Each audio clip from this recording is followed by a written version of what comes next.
Halo, apa kabar pemirsa? Berjumpa lagi bersama saya Rin Reski dalam Warta Parlamentaria yang akan menyajikan rangkuman informasi seputar kinerja dan kegiatan Dewan Perwakilan Rakyat Republik Indonesia dalam 30 menit ke depan. Inilah Warta Parlamentaria selengkapnya.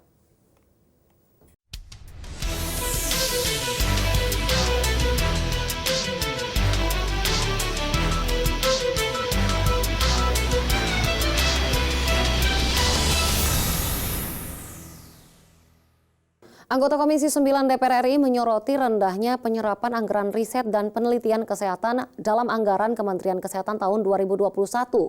Pada tahun anggaran 2022, Kementerian Kesehatan diminta fokus pada program penelitian kesehatan. Anggota Komisi 9 DPR RI menyoroti rendahnya penyerapan anggaran riset dan penelitian kesehatan dalam anggaran Kementerian Kesehatan tahun 2021. Pada tahun anggaran 2022, Kementerian Kesehatan diminta fokus pada program penelitian kesehatan. Dalam rapat kerja dengan Menteri Kesehatan di Gedung Nusantara 1 DPR RI Jakarta baru-baru ini, anggota Komisi 9, Nur Yasin mengungkapkan, untuk mendukung pengobatan yang tepat untuk masyarakat yang terpapar virus COVID-19, program riset dan penelitian sangat diperlukan. Yang harus dilakukan oleh Kementerian Kesehatan, penanganan tugas-tugas di bidang kesehatan lebih tepat. Ini juga penyerapan risetnya paling rendah dari semua item di Kementerian Kesehatan. Jadi ke depan dengan sudah meredanya, mudah-mudahan ya Omikron nggak ngamuk ya, dengan mereda ini akan lebih bagus lagi. Dalam rapat tersebut, Menteri Kesehatan Budi Gunadi Sadikin mengatakan capaian realisasi anggaran reguler tahun 2021 94%, realisasi anggaran pada 2021 tertinggi terjadi pada terapetik sebesar 99,44%. Kemudian disusul vaksinasi 97,57% dan yang terendah yakni realisasi anggaran penelitian dengan capaian yang hanya 58,08%. Menurut Budi Gunadi, rendahnya realisasi anggaran penelitian diakibatkan uji klinis vaksin merah putih dalam negeri yang mundur dari target serta leburan LBM Eijkman ke dalam BRIN. Hilman Hidayat, TVR Parlemen, melaporkan. Komisi 8 DPR RI dukung usulan Kementerian Agama terkait peraturan Presiden tentang pembentukan Forum Kerukunan Umat Beragama atau FKUB, mengingat selama ini FKUB hanya ada di tingkat provinsi, sehingga banyak persoalan keagamaan yang tidak terselesaikan dengan baik dan membutuhkan intervensi di tingkat pusat dalam menyelesaikan masalah keagamaan. Komisi 8 DPR RI dukung usulan Kementerian Agama terkait peraturan Presiden tentang pembentukan Forum Kerukunan Umat Beragama atau FKUB, mengingat selama ini FKUB hanya ada di tingkat provinsi, sehingga banyak persoalan keagamaan yang tidak terselesaikan dengan baik dan membutuhkan intervensi di tingkat pusat dalam menyelesaikan masalah keagamaan. Endang Maria Astuti mengatakan perlu ada perpres atau aturan yang jelas dalam pembentukan FKUB. Untuk itu, dibutuhkan keterlibatan seluruh mitra kerja Komisi 8 DPR RI dalam kebijakan pembangunan agama dari segala sektor. Hidup rukun di masyarakat, tetapi anggaran kepada mereka ini hampir-hampir nggak ada. Hanya 0,00 sekian gitu. Ini tidak akan mampu ya untuk meng-hire kerukunan yang lebih luas. Sehingga ketika terjadi hal-hal sedikit suhunya akan menjadi naik. Endang menekankan, diperlukan sinergi dari seluruh pihak untuk menciptakan dan memelihara suasana kebebasan beragama dan kerukunan umat beragama.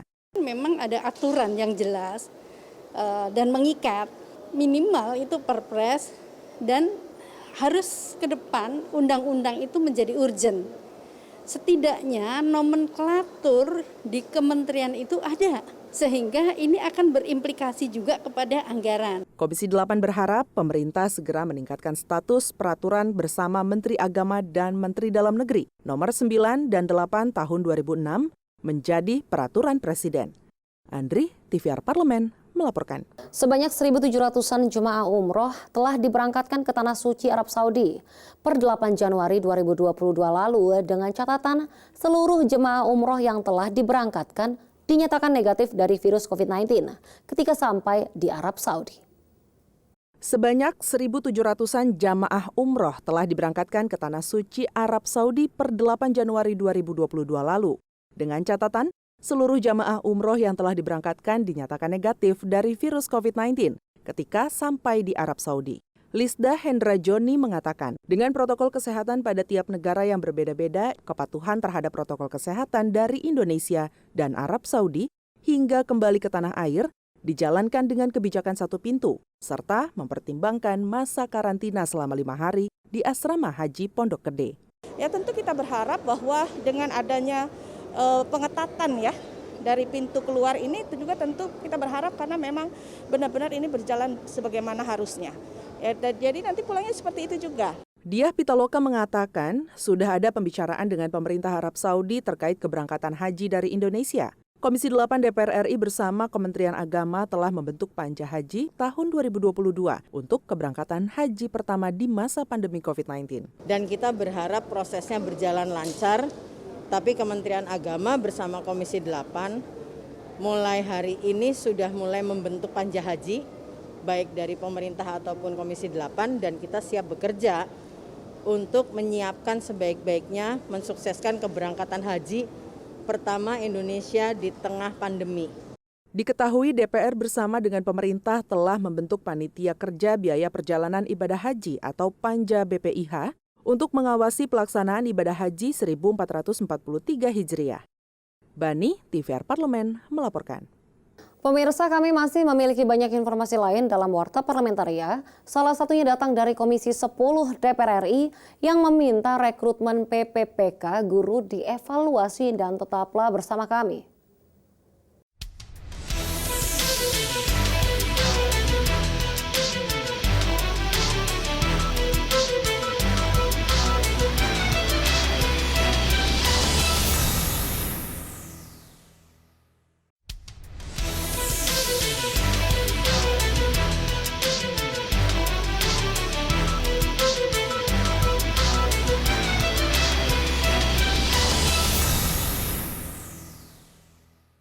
Komisi 10 DPR RI meminta proses rekrutmen PPPK guru honorer agar dievaluasi secara menyeluruh.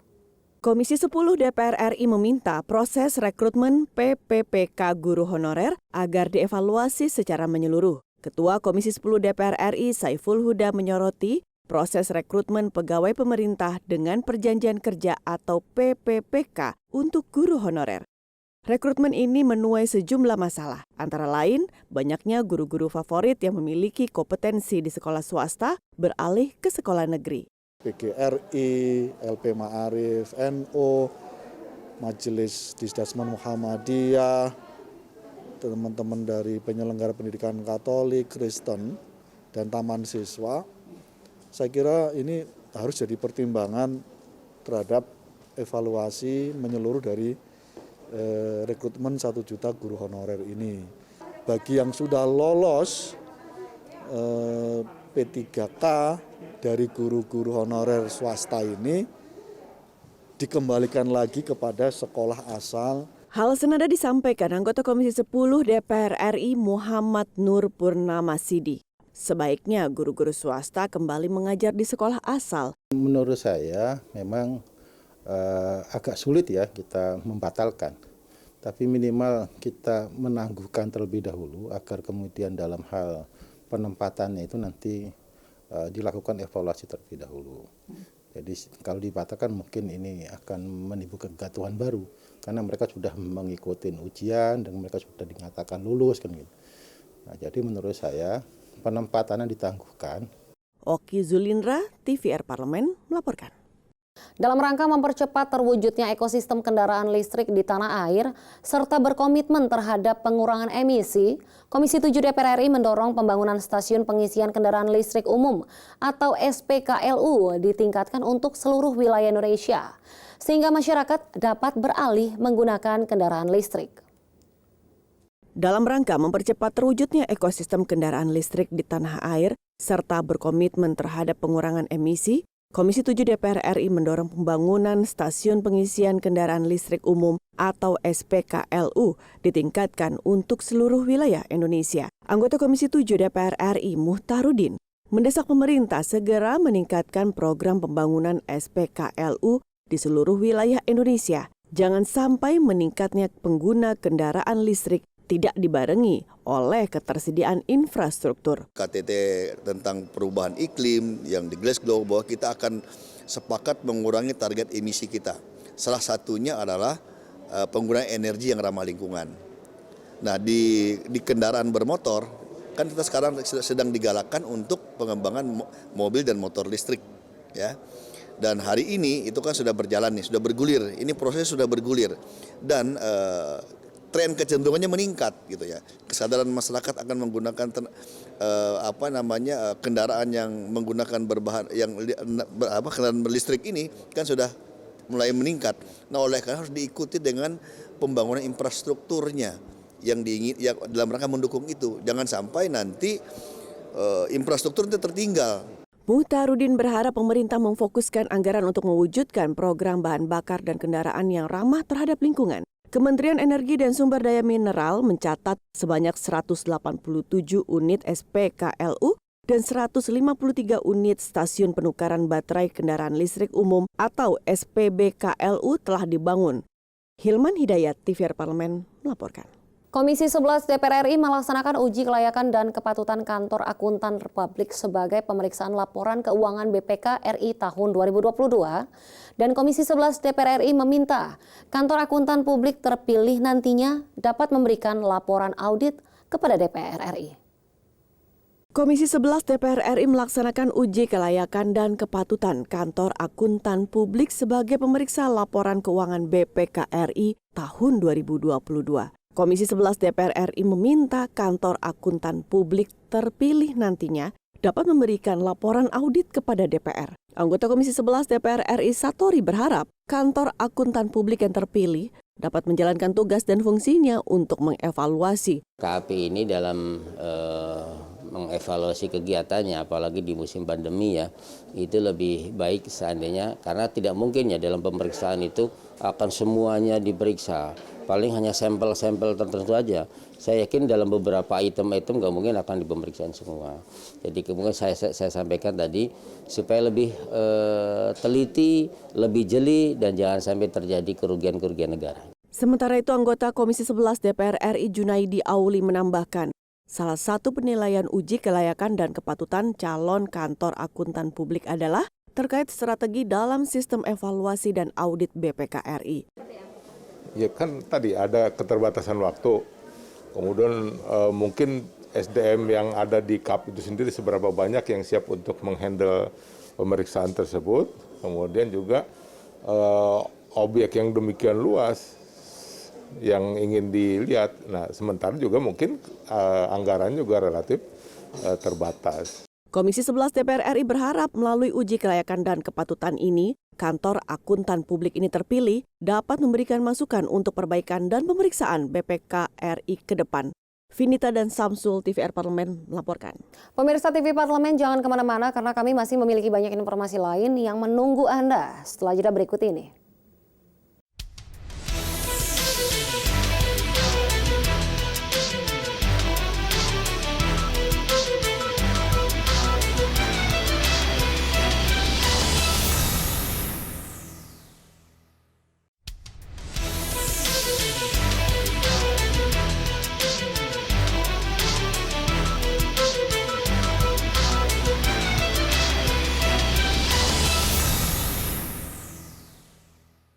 Wakil Ketua DPR RI mengapresiasi komunitas Vespa The Brotos yang berhasil memenangkan kompetensi Vespa dan kemampuan modifikasi mesin.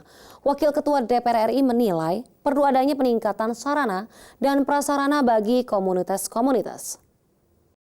Wakil Ketua DPR RI mengapresiasi komunitas Vespa The Brotos yang berhasil memenangkan kompetisi Vespa dan kemampuan modifikasi mesin. Wakil Ketua DPR RI menilai perlu adanya peningkatan sarana dan prasarana bagi komunitas-komunitas. Ditemui di Gedung Nusantara 2 DPR RI, Senayan, Jakarta, Wakil Ketua DPR RI Muhaimin Iskandar menerima kedatangan komunitas Vespa The Brotos yang menyerap aspirasi-aspirasi dari komunitas olahraga. Dalam pertemuan tersebut, Gus Muhaimin memberikan apresiasi kepada komunitas Vespa The Brotos yang memperoleh juara 1 pada kompetisi Vespa Race serta kemampuan dalam melakukan modifikasi mesin Vespa. Selamat kepada saudaraku Reza yang telah menjadi juara 1 dalam kompetisi Vespa Race yang dilaksanakan oleh The Protos. Moga-moga menjadi semangat untuk terus maju, kaum muda untuk kreatif dan inovatif, menjadi juara dalam segala bidang. Selamat kepada Babe Condet juga yang punya kemampuan inovasi, kemampuan kreatif di dalam mesin, yang bisa memodif dan kemudian mengupgrade kualitas mesin. Jadi fasilitas olahraga harus terus ditingkatkan, sarana dan prasarana terutama yang memadai diperbanyak, juga kemudian insentif yang lain baik hadiah, sponsor. Muhaimin Iskandar menyampaikan perlu adanya peningkatan sarana dan prasarana serta insentif bagi keberlangsungan komunitas hobi dan olahraga. Vinita dan Samsul, TVR Parlemen melaporkan. Komisi 4 menyoroti kecenderungan kenaikan harga beras yang disampaikan Dirut Perum Bulog, Budi Waseso, dan Komisi 4 mencermati eksistensi Bulog yang terhalang hutang komersil dalam melaksanakan tugasnya. Komisi 4 menyoroti kecenderungan kenaikan harga beras yang disampaikan Dirut Perum Bulog, Budi Waseso. Rendahnya panen pada November hingga Desember 2021, disertai bencana hidrometeorologi awal 2022, mempengaruhi kenaikan harga beras. Dirut Bulog Budi Waseso menegaskan, Bulog akan melaksanakan stabilisasi harga di tingkat hilir dengan melakukan kegiatan ketersediaan pasokan dan stabilisasi. Bulog menyampaikan potensi beras yang dapat diserap pada kuartal 1 2022 sebanyak 4,14 juta ton beras. Anggota Komisi 4 DPR RI Rizky Aprilia menekankan, Bulog dan ID Food harus menyiapkan skema hilirisasi produk petani. Selain pembagian tupoksi, Rizky juga menyoroti hutang Bulog yang dinilai memperlambat kinerja. Sebenarnya begini, Bulog itu kan prosesnya dia menyerap beras petani. Petani nggak ada masalah. Tapi kan permasalahannya untuk nyerap ini kan butuh dana. Dananya dari mana? Ya akhirnya petani mau tidak mau pasti kan berbicara dengan kondisinya ya tengkulak-tengkulak itu.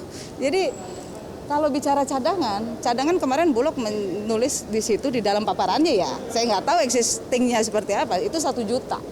Tapi ya Allahu alam gitu loh. Mungkin itu yang perlu kita awasi secara konkret, gitu aja sih. Komisi 4 DPR RI mendorong Bulog agar konsistensi menyerap beras di waktu panen sehingga stabilitas harga di kalangan petani bisa terjaga. Amita Pradita, TVR Parlemen melaporkan.